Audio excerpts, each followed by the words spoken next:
여러분 안녕하십니까? 8월 4일 수요일 투데이샷 주요 뉴스입니다. 인천시가 드론과 열화상 카메라를 활용해 지난 7월 폭염 기간 도심 주요 지역을 촬영한 영상을 공개했습니다. 부평과 송도, 청라 등 인천 주요 주거 지역과 남동, 주안 국가산업단지 등을 중심으로 지표의 온도를 촬영한 영상인데요. 영상에서는 철제 패널 지붕이나 넓은 아스팔트 도로 등은 높은 복사열로 빨갛게 표현되고 녹지와 하천 등은 파란색으로 비교적 낮은 복사열을 보여줘 녹지와 하천이 도시의 뜨거운 열기를 식히는 데 효과적이라는 것을 한눈에 알 수 있습니다. 인천시는 이번에 확보한 각종 데이터를 활용해 무더위 취약계층을 위한 쉼터와 그늘막, 살수차 이동 경로 등 폭염 대책 수립에 참고하고 시민이 안전한 인천 만들기 등에 적극 활용한다는 방침입니다.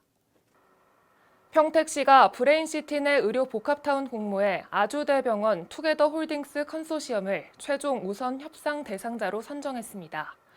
정장선 평택시장은 오늘 언론 브리핑을 통해 최종 선정된 아주대병원 투게더 홀딩스 컨소시엄을 56만 평택 시민과 함께 적극 환영한다는 뜻을 밝혔는데요.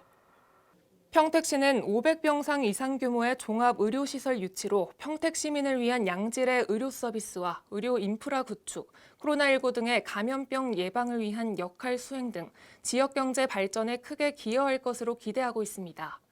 정장선 평택시장은 대학병원이 조속히 건립돼 의료 복합타운 사업이 차질 없이 추진될 수 있도록 적극적인 행정 지원을 하겠다고 말했습니다. 성남시가 도쿄올림픽에서 금메달을 획득한 펜싱 남자 사브르 대표팀 오상욱 선수에게 포상금 7천만 원을 지급합니다.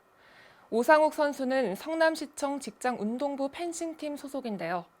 은수미 성남시장은 오늘 오상욱 선수에게 금메달을 다시 한번 걸어주며 94만 성남 시민을 대표해 진심 어린 축하와 격려의 말을 전했습니다. 오상욱 선수는 이 자리에서 올림픽 경기에서 직접 사용한 블레이드를 기증하기도 했는데요. 오상욱 선수는 성남 시민들의 간절한 염원과 응원의 감사를 전하며 오는 10월 예정된 제102회 전국체육대회부터 2024 파리올림픽과 2028 미국 로스앤젤레스 올림픽까지도 잘 준비하겠다는 포부를 밝혔습니다. 은 시장은 성남시청 직장운동부 펜싱팀은 최고의 명가이자 메카라며 앞으로도 펜싱이 성남을 대표하는 종목이 될 수 있도록 집중적인 지원을 아끼지 않겠다고 말했습니다.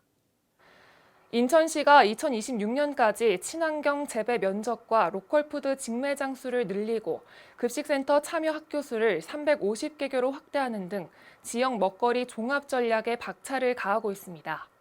인천시는 오늘 인천형 먹거리 종합계획 수립과 공공급식 통합지원센터 설치를 위한 인천 푸드플랜 수립 연구용역 최종 보고회를 열었는데요. 푸드플랜은 우리 지역 내에서 먹거리를 생산, 유통하고 소비하는 모든 과정과 이와 연결된 안전, 영양 등 다양한 관련 사안을 통합 관리하는 지역 먹거리 종합 전략입니다.